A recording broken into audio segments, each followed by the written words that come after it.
অবাক হচ্ছেন? আমারই মেয়ে, ছোট্ট মেয়েটা স্কুল থেকে এসে টিভি দেখা শুরু করেছে। আর এই যে অপরাজিতা ফুল ফুটেছে আজকে প্রথম, আপনাদেরকেও দেখিয়ে দিলাম। আসসালামু আলাইকুম। আমার রঙিন স্বপ্নগুলোতে আপনাদের স্বাগত জানাই। আজকে বুধবার, যা যা থাকছে আজকের ব্লগে, রান্নাবান্না আমার সারা দিনের, আর হচ্ছে সকাল থেকে রাত পর্যন্ত টুকিটাকি যে সমস্ত কাজ করি সেগুলো নিয়ে। আজকে সকাল 5:30টায় ঘুম থেকে উঠে আমি করেছিলাম হচ্ছে এই যে পালং শাক দিয়ে ডিম ভাজা, ঢেঁড়স ভাজি, আর হচ্ছে পাস্তা, আরও রান্না করেছিলাম। সেই রান্নাগুলো নিয়ে এই ব্লগটা সাজানো হয়েছে। তো চলুন সকালটা শুরু করি। ঢেঁড়স ভাজা করার জন্যে এই ঢেঁড়সগুলোকে পানিতে একটু ভিজিয়ে রেখে তারপরে ঘর ঝাড়ু দিতে চলে যাব। অনেক মানুষ আছেন এখনও যারা ভ্রান্ত ধারণা নিয়ে পৃথিবীতে বসবাস করেন। যারা গৃহিণী তাদেরকে কিন্তু অনেক মানুষ দাম দিতে চায় না, বলে যে বাসায় থেকে কি কাজ করা হয়, কিসের এই একটা কাজ যদি এদিক থেকে সেদিক হয় তাহলে বলতে শোনা যায় যে করোটা কি বাসায়। আপনাদের সাথে গল্প করতে করতে আমার ক্লিনিং পর্ব শেষ, ঢেঁড়স কাটাও হয়ে গেছে। এবার এগুলোকে একটু ভেজে নিচ্ছি। আর এই ভাতটা আগেই রান্না বসিয়ে দিয়েছিলাম, ভাতটা হয়ে গেছে। ঢেঁড়স ভাজিটা খুব সহজভাবেই করে নিচ্ছি। একটু পেঁয়াজ আর শুকনা মরিচ দিয়েছি আর কালো জিরা। এখন এটাকে একটু শুকনা করে ভেজে নিলে আমার ঢেঁড়স ভাজিটা রেডি হয়ে যাবে। আর এইভাবে ভাজি করলে আমার কাছেও ভালো লাগে, আবার বাচ্চাদেরও ভীষণ পছন্দের। এই হলো আমার ঢেঁড়স ভাজির গল্প। এবারে যে এটাকেও একটু মাখিয়ে ভেজে নিব। এই পালং শাক দিয়ে এই ডিম ভাজাটা কিন্তু খাইতে বেশ ভালো লাগে। তারপরে আবার এটা কিন্তু পুষ্টিকর খাবারও। তাই সকালবেলায় এই পুষ্টির দিকটা চিন্তা করে এই খাবারটা দেওয়ার চেষ্টা করি। এখন ওদের জন্য খাবারটা দিয়ে তারপরে মেয়েকে নিয়ে আমি বেরিয়ে গেছি কলেজের উদ্দেশ্যে। স্কুলে একজনকে দিয়ে কলেজে নিয়ে যাচ্ছি। তো আজকে রাস্তায় ভীষণ গন্ডগোল ছিল মনে হয়, এই কারণে এক পাশ প্রচুর জ্যাম আর এক পাশ হলো ফাঁকা। তো হেঁটেই চলে এসেছি বাসায়। আর এই আমার প্রথম খাবার, বাদাম আর হলো ছোলা আর একটা ডিম। ওয়েট লস জার্নিতে আছি, তাই এই পুষ্টিকর খাবারগুলো খাচ্ছি। ছোট মেয়ে স্কুল থেকে চলে এসেছে, এখন ওর জন্যে বানাচ্ছি পাস্তা। আমার এই মেয়েটা আবার প্রচুর বায়নাদার, যখন যেটা মন চাই সেটা তাকে বানিয়ে দিতে হয়। প্রচুর আবদার করে জানেন, খাইতে সে ভীষণই পছন্দ করে। আবার এত সুন্দর এত কিছু দিয়েও বানাতে হয় না, একটা ডিম দিয়ে পাস্তাটা একটু মশলা দিয়ে ভেজে দিলেই খুশি। এটা খেলে সে এত খুশি হবে কি আর বলবো। তারপরে হলো এই যে দুপুরে রান্নাবান্না আর রাত্রে রান্নাবান্না একসাথে করার জন্যে রেডি করে নিয়েছি মুরগির মাংস আর গরুর মাংস। মশলাগুলো আমি শিলপাতায় বেটে ব্যবহার করি। আলু দিব, একটু বড় করে আলুটাও কেটে নিয়েছি। তো এই যে দেখেন, বলা হয় যে বাসায় যারা থাকে তারা নাকি কাজ করে না। এই যে কাজকর্মগুলা বা রান্না বান্না, ঘর গোছানো, এই কাজগুলো যে করা হয়, এতে সময় যায় না বলুন তো? কতটা সময় ঠিক এই রান্নার পিছনে চলে যায়। যারা রান্না করেন আপনারা বা আমি সহ সবাই বুঝি সেটা। কিন্তু এই বিষয়টা নিয়ে মানুষ এত মাথা ঘামায় যে যারা বাসায় থাকে তাদের নাকি কোনো কাজ থাকে না। আমার না মাঝে বড্ড হাসি পায় কথাগুলো শুনলে। মাঝে মন চায় যারা এই সমস্ত কথা বলে তাদেরকে এই চুলার পাড়ে দাঁড় করিয়ে দিয়ে একদিনের রান্নার দায়িত্বটা নেয়াতে।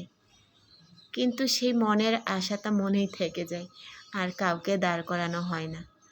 আমার হাজবেন্ডও মাঝে এই কথাটা বলেন, বাসায় থেকে কি করো, যদি একটু এদিক থেকে সেদিক হয় তাহলে এই প্রশ্নটা তোলা হয়। আমার তখন আর কোনো উত্তর দিতে ইচ্ছে করে না, আমি কোনো উত্তরই দেয় না, চুপ করে শুনি, যা বলেছে বলুক তো।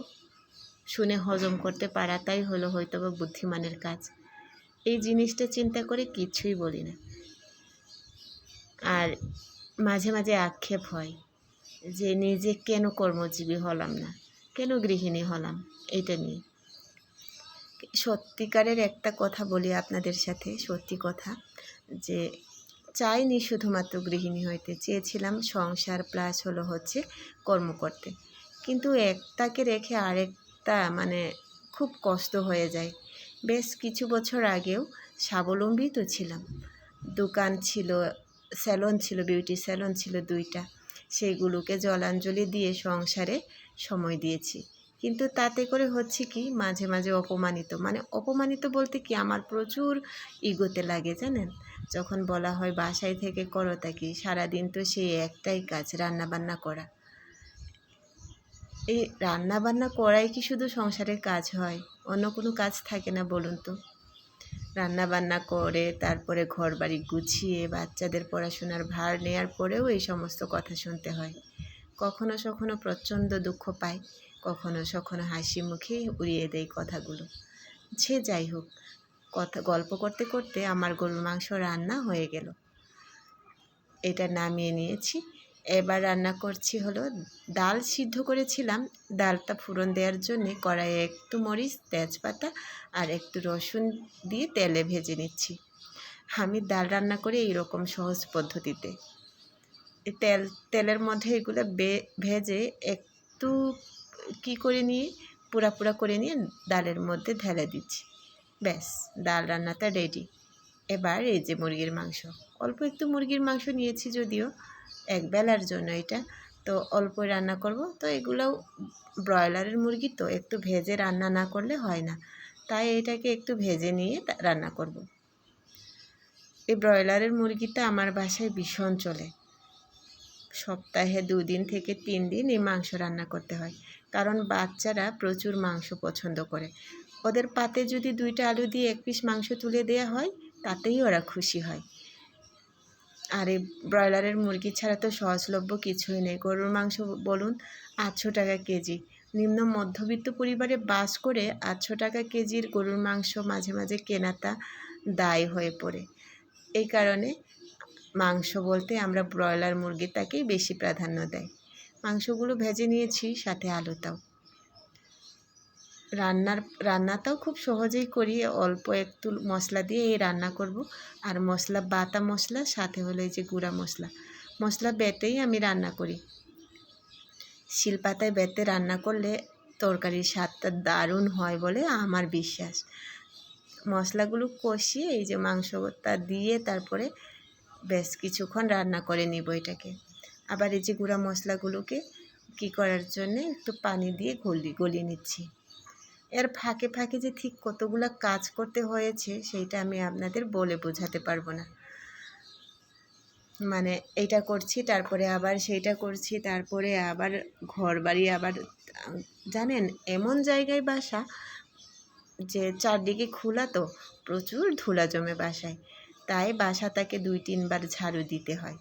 কিন্তু সেই ভিডিওগুলো যদি করতে যাই, সারা দিনের কাজটা ভিডিও করলে আসলে পেরে উঠবো না। এই কারণে অল্প অল্প করে ভিডিওগুলো করে তারপরে হচ্ছে এই যে আপলোড দেওয়ার চেষ্টা করি।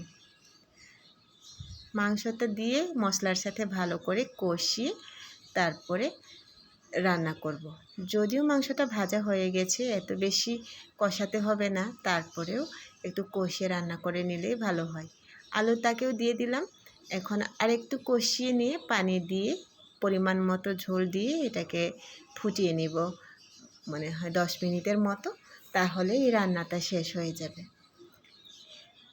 মুখে বলতে তো শেষ হয়ে যাবে, রান্নাটা দিলাম, এই করলাম সেই করলাম, রান্নাটা শেষ।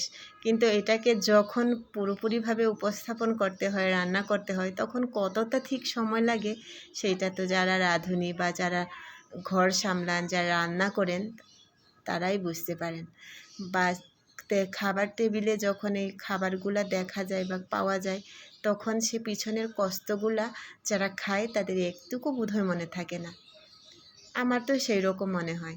এগুলা মনের আক্ষেপের কথা বলেন, এগুলা হচ্ছে একটা নিজের আক্ষেপের কথা আমি বলছি।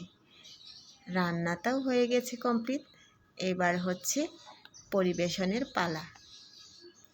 খাবার টেবিলে খাবার দিয়ে দিয়েছি। সকালের এই পটলের চুকলা ভর্তা ছিল, তারপরে একটু ঢেঁড়স ভাজা ছিল, এইগুলো দিয়ে আজকের খাওয়া দাওয়া। আর এই যে অপরাজিতা ফুল, আমার নতুন সদস্য নতুন ফুল দিয়েছে। এটার ফুল যখন একটু বেশি হবে তখন চা করে খাবো ভাবছি। তো কেমন লেগেছে আমার আজকের ব্লগটা জানাবেন। যদি ভালো লাগে একটা লাইক করবেন আর শেয়ার করে দিবেন। আজকে এই পর্যন্তই, সবাই ভালো থাকবেন। আল্লাহ হাফেজ।